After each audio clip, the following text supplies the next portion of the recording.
Halo adik-adik semuanya, bertemu lagi dengan kakak Nirai Srimapaningsih, mahasiswa dari Program Studi Pendidikan Guru Sekolah Dasar Universitas Pendidikan Ganesha. Nah, pada video kali ini kakak akan menjelaskan tentang konsep bangun datar, kesebangunan, dan kongruensi segitiga. Nah, sebelumnya, bagaimana kabar kalian semuanya adik-adik? Kakak harap kalian semuanya dalam keadaan sehat dan tetap semangat belajar. Nah, selanjutnya kita akan lanjut ke pembahasan materi. Jadi yang pertama, kita akan membahas tentang konsep bangun datar. Nah, jadi apa sih itu bangun datar? Jadi, bangun datar merupakan suatu bidang datar yang tersusun oleh titik-titik atau garis-garis yang menyatu dan membentuk bangun dua dimensi yang mempunyai keliling dan luas. Adapun contoh dari bangun datar yaitu jajar genjang, persegi, segitiga, trapesium, persegi panjang, lingkaran, belah ketupat, dan layang-layang. Nah, bangun datar dibentuk oleh beberapa elemen. Yang pertama, titik. Titik merupakan suatu hal yang tidak memiliki dimensi, tidak memiliki panjang, lebar, dan tebal. Nah, titik dapat disimbolkan dengan simbol ini. Kemudian garis. Garis merupakan kumpulan titik-titik yang menjadi satu kesatuan yang tidak terhingga bagian kiri dan kanannya. Nah, karena garis merupakan bagian yang tidak terhingga, maka di setiap ujung garis terdapat tanda panah sebagai simbol tidak terhingga. Yang ketiga, sinar garis. Sinar garis merupakan kumpulan titik-titik yang menjadi satu kesatuan yang memiliki pangkal dan ujung yang tak terhingga.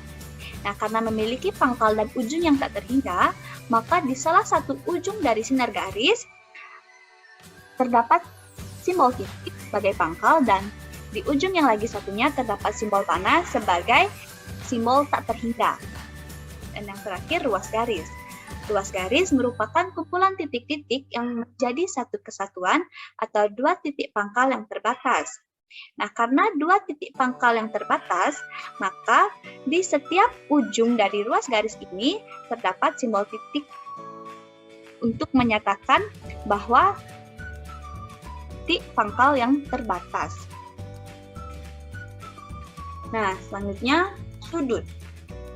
Jadi, sudut merupakan gabungan dua sinar garis atau lebih yang titik pangkalnya menjadi satu. Nah, adapun macam-macam sudut ada 4, yaitu sudut lancip. Nah, sudut lancip merupakan sudut yang besarannya antara 0 derajat dan 90 derajat. Kemudian, sudut siku-siku. Sudut siku-siku merupakan sudut yang memiliki besaran tepat 90 derajat. Yang ketiga, sudut tumpul.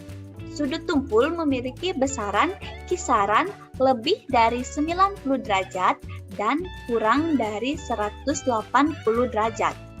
Dan yang terakhir, sudut lurus. Sudut lurus memiliki besaran tepat 180 derajat.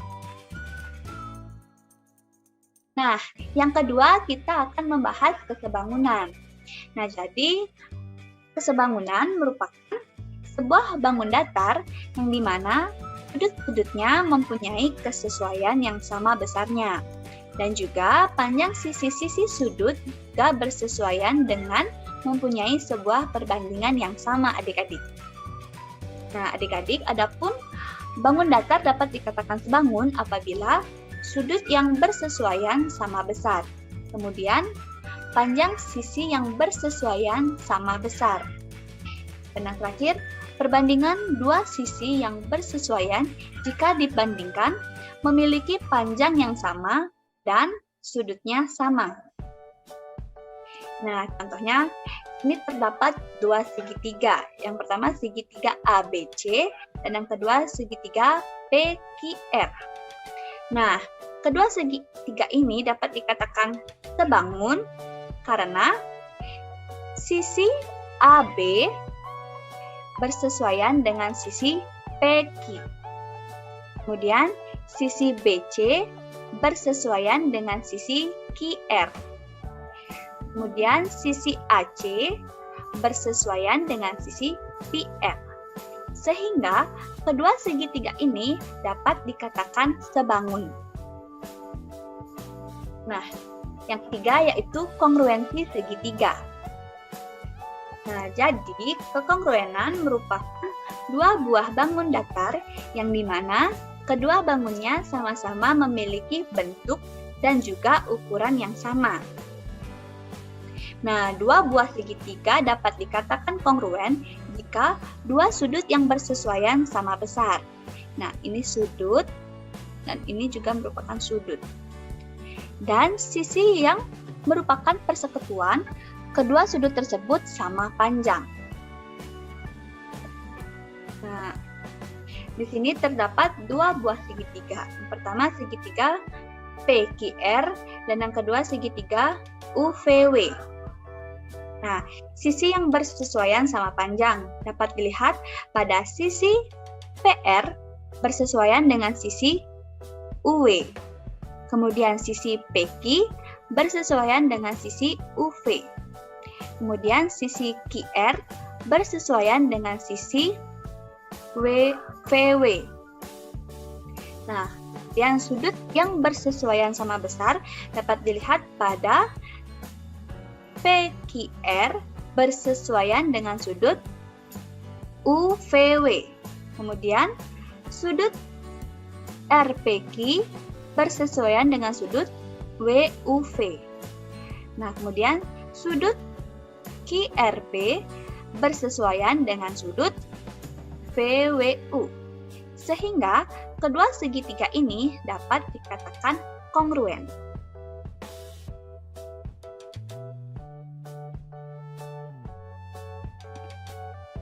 Nah, adik-adik, sekian penjelasan kakak mengenai materi konsep bangun datar, kesebangunan, dan kekongruensi segitiga. Kakak mohon maaf apabila dalam penjelasan tadi kurang jelas dan ada hal yang kurang dimengerti. Kakak ucapkan terima kasih dan jangan lupa tetap semangat belajar. Sampai jumpa di video selanjutnya.